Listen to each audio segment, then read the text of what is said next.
Approach lighting systems are patterns of fixed lights of variable intensity that are designed to give the pilot guidance to the threshold of a runway in poor meteorological conditions or at night. They may include distance information, indications of aircraft attitude, or height above the approach plane. As you might expect, these systems vary in their complexity from simple centerline and crossbars to highly intricate layouts compatible with Cat 3 precision instrument approach systems. The determination of the visual criteria for landing can be met by the visual acquisition of the approach light system, and the design must cater for the most stringent decision heights and minimum descent heights. Approach lighting systems have developed more or less in line with the advancement in technology associated with instrument approach accuracy and demands. But all layouts, no matter what their design, must comply with the ICAO metric specification.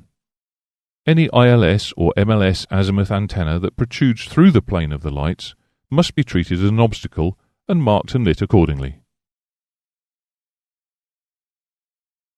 The individual lights that make up an approach lighting system may be arranged as single light units or in the form of groupings of 3 or more lights arranged in a close bar. Centerline lights that conform to the more recent ICAO recommendations consist of 5 such lights. This configuration is called a barrette. In all cases, all lights shall lie as practicable as possible to the horizontal plane passing through the thresholds, provided that no other object other than the ILS-MLS azimuth antenna shall protrude through the approach plane of the lights within 60 meters of the centerline, and no light other than a light located within the central part of the crossbar or a centerline barrette shall be screened from the approaching aircraft. A simple approach light system consists of a row of lights on the extended centerline of the runway extending for a distance of not less than 420 meters from the threshold, with a row of lights forming a crossbar 18 meters or 30 meters in length at a distance of 300 meters from the threshold. The lights of the crossbar will be bisected at right angles by the centerline lights. The centerline lights shall be placed at intervals of 60 meters. But if improved guidance is required, they may be placed 30 meters apart. An example is shown here. The lights in this system are fixed and normally colored white. Each centerline light shall consist of either a single source light or a barrette of at least 3 meters in length. On a non-instrument runway, the light should show at all angles in azimuth for a pilot on base leg and final approach. The intensity of the lights should be adequate for all conditions of visibility and ambient light.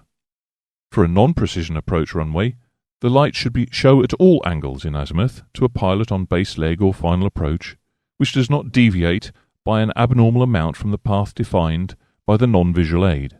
The lights should provide guidance during both day and night in the most adverse conditions of visibility and ambient light.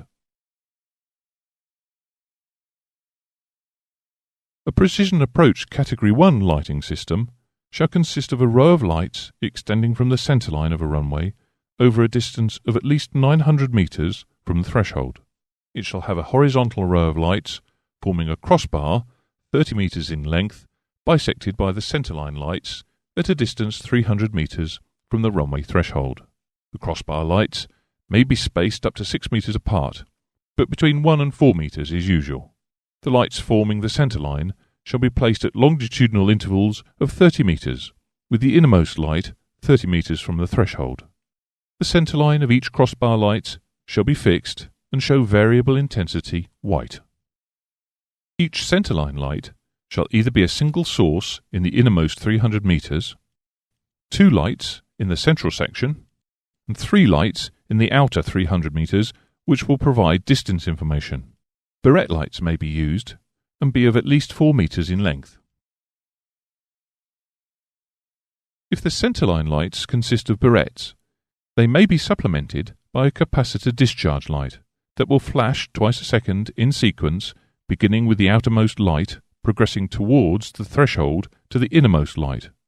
They will be capable of independent operation. At those aerodromes where Cat 2 and Cat 3 approaches are conducted, More complex approach lighting systems are installed to enhance the ability of pilots to achieve the visual criteria needed to complete a landing. You will find many variations of this kind of lighting, but they're all based upon the Calvert 5-bar and centerline or ICAO barrette lighting systems. All systems are distance coded and give some elements of attitude information. The lights will extend over a distance of 900 meters from the end of the runway threshold and possess 2 side rows of lights extending 270 meters from the threshold and 2 crossbars, one at 150 meters and one at 300 meters from the threshold. The lights forming the centerline shall be placed at intervals of 30 meters from the threshold, and the crossbars shall be positioned at 300, 450, 600 and 750 meters from the threshold. The side row lights will be barrettes of comparable intensity to the surrounding white lights and show red light. They will be equal in length to the touchdown barrettes.